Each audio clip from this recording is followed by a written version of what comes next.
Good afternoon. Now, we have three brains that allow us to go from thinking to doing to being. Each brain is its own individual biocomputer with its own anatomy and own circuitry, its own physiology and chemistry. They even have their own history as well as their own sense of time and space. Now, the first brain, the neocortex, it's the newest brain in evolution. It's that walnut-shaped structure that sits on the outside with all of its folds and valleys in yellow there. It's the newest, the most evolved and highly specialized in human beings. Right under the neocortex is called the limbic brain, the chemical brain, the emotional brain, or the mammalian brain. It's about the size of a lemon, and it's responsible for regulating internal chemical order. Right in the back of the brainstem there in red is called the cerebellum, the reptilian brain. It's the oldest brain in evolution. It's the seat of the subconscious mind. Now, your brain is made up of about 100 billion neurons.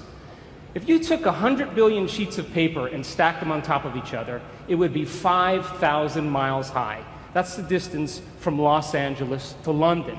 Now, nerve cells possess the unique ability to store and communicate information between each other. So your neocortex, your thinking brain, is the seat of your conscious awareness.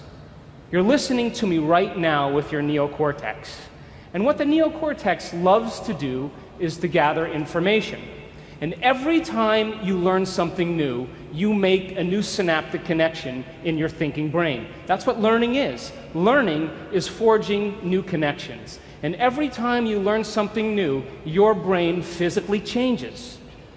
So you read a book on how to ride a bicycle, you read a book on how to build a doghouse, you read a book on how to dance the salsa, how to cook French cuisine, how to become successful, how to be a better parent. And your brain literally upscales its hardware to reflect a new level of mind. The principle in neuroscience says this: nerve cells that fire together wire together. And as you begin to learn new information, you biologically wire that information into your cerebral architecture. So if learning is making new synaptic connections, then remembering is maintaining and sustaining those connections. And just like any relationship, the more you communicate, the more bonded you become. And neurons are exactly the same way. Now, once these neurons begin to fire and wire together, they actually form networks, what neuroscientists call neural networks. Now, neural networks are just gangs of neurons that have fired and wired together to form a community of neurosynaptic connections. It could be related to an idea, a concept, a memory, experience, a skill or behavior and action. But these networks actually have an electrochemical component. And if you want to see mind in action, watch this. That's a thought right there. Again. So you generate more electrical impulses in your brain in one day than all the cell phones on the planet put together. Now, the neuroscientific definition of mind is the brain in action. Mind is the brain at work. Mind is what the brain does. And because we have 100 billion neurons seamlessly pieced together, we can make the brain fire in different sequences, different patterns, and different combinations. And whenever we make the brain work differently, we're changing our mind. So once you've understood something intellectually, theoretically, once you've understood something philosophically, if you take what you intellectually learned in your thinking brain and you apply it, you personalize it, you demonstrate it, it means you're going to have to modify your behavior in some way. And if you change your actions and you do something differently, you're going to have a new experience. Now, when you're in the midst of an experience, everything you're seeing and smelling and tasting and feeling and hearing, all of your five senses are gathering this vital information from the environment. And as you begin to process all this information and it's rushing back to your brain, jungles of neurons begin to organize themselves into patterns. The moment those neurons string into place, the brain releases a chemical, and that chemical is called a feeling or an emotion. So experience then enriches the circuitry in your brain neurologically, but then it produces a chemical that's released in the second brain called the limbic brain, or the emotional brain. So you can remember your first kiss. You can remember graduating from college. You can remember the birth of your first child. You can remember finishing a marathon. You can remember catching a fish off the coast of Mexico and then taking it home and cooking it and drinking some really good wine that tastes good and feeling the ocean breeze on your face and seeing the sunset. And we could say that you were altered from that experience. The problem is, you can't remember what you had for dinner the night before. That's because routine lulls the brain to sleep. So a great example of this then is most Americans can remember exactly where they were on 9/11. You can tell me who you were with, what time of day it was, and what you were doing. We could say then, when you were in the midst of that moment or that experience, everything you were seeing and hearing changed your internal chemical state. And the moment you felt altered in some way internally, your brain perked up and you paid attention to whoever or whatever caused it. And that event, in and of itself, is called a memory. Now, let's say you read the book called From Forgiveness to Compassion to Unconditional Love. And this book had inspired you so much so that you decided to read it twice. And as you began to review this information in your mind and contemplate on it and self-reflect, you begin to cause those neurons to form into networks to reflect a new level of mind. You find yourself in the shower thinking about it. You're driving to work and you're contemplating these concepts. You begin to talk to your friends about what you learn, and you're beginning to develop long-term relationships in those neurons. And all of a sudden you're moving around your office and you're saying, you know, you need to be more compassionate, you know? Wow. And someone else, you say, you need to forgive. Everybody is impressed with your knowledge. They're knocking on your office door and they're asking you to administer to them, and you're resolving everybody's problems. Things are going really well.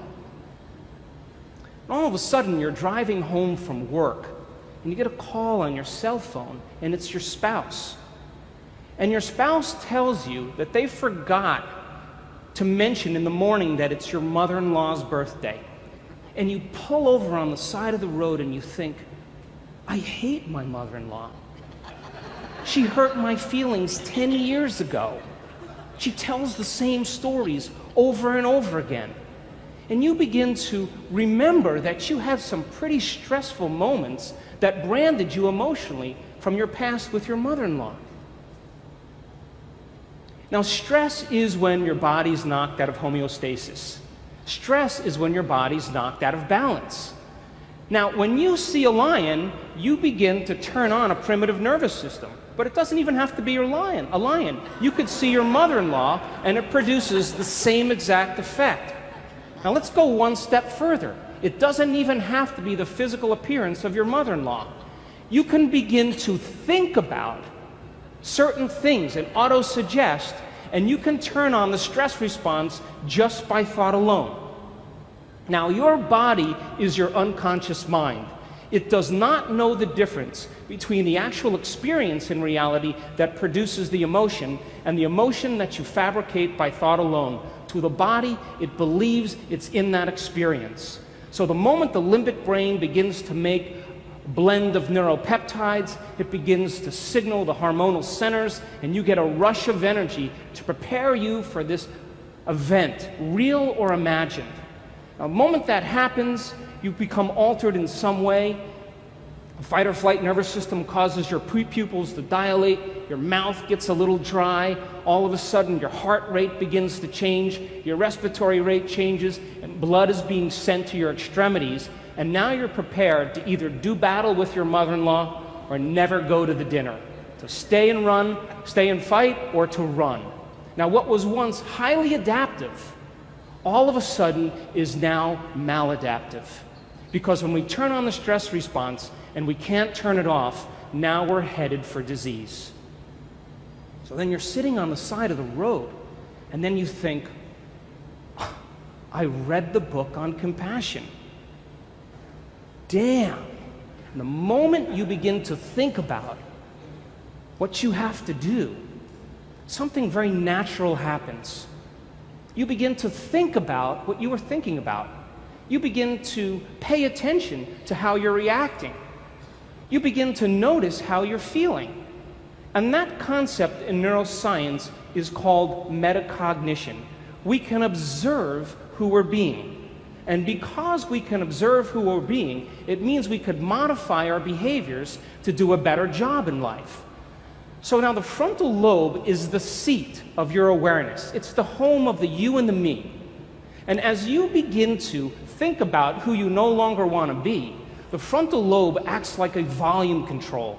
And it begins to lower the volume in the circuits in your brain that are connected to the old self. And as it begins to silence those circuits that are connected to the old level of mind, that level of mind no longer fires, and you're observing it instead of participating in it. And as you begin to silence those circuits, nerve cells that no longer fire together no longer wire together. And you begin to biologically break down the circuits in your brain that are connected to the old self and to the old mind. Now, as you're sitting on the side of the road, you think, what piece of knowledge could I apply in this situation from what I learned in the book?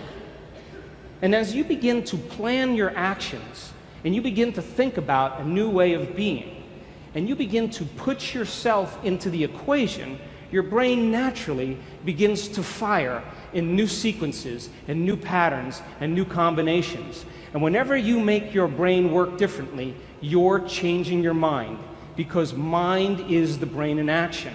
And as the brain begins to fire in new ways and you produce a new level of mind, nerve cells that fire together wire together, and you begin to install the neurological hardware ahead of the actual experience.